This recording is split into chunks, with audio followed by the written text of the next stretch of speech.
Are complex numbers on the ACT math test?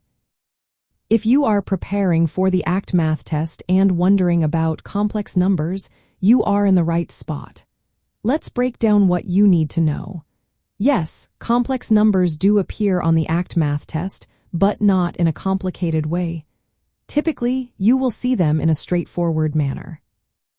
Complex numbers consist of a real part and an imaginary part. They are usually written in the form of a plus b times I, where a and b are real numbers, and I represents the imaginary unit. The property of I is that I squared equals -1. On the ACT, you might encounter questions that ask you to understand the basic form of a complex number. You will need to identify its real and imaginary parts.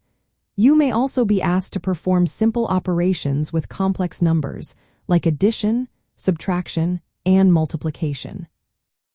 Another concept that may come up is the complex conjugate. This is the same complex number but with the sign of the imaginary part changed.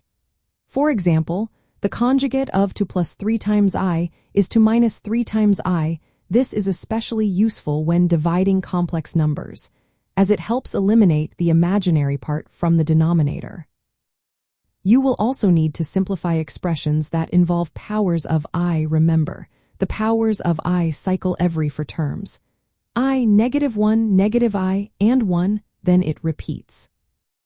The ACT does not requiring you to have advanced knowledge of complex numbers.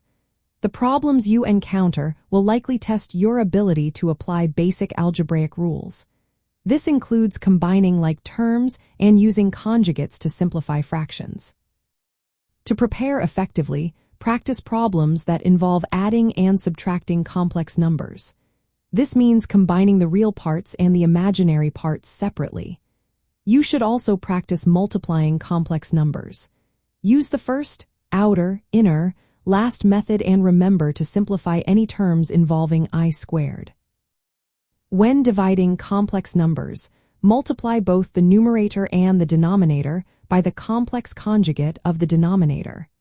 This will help you simplify the expression.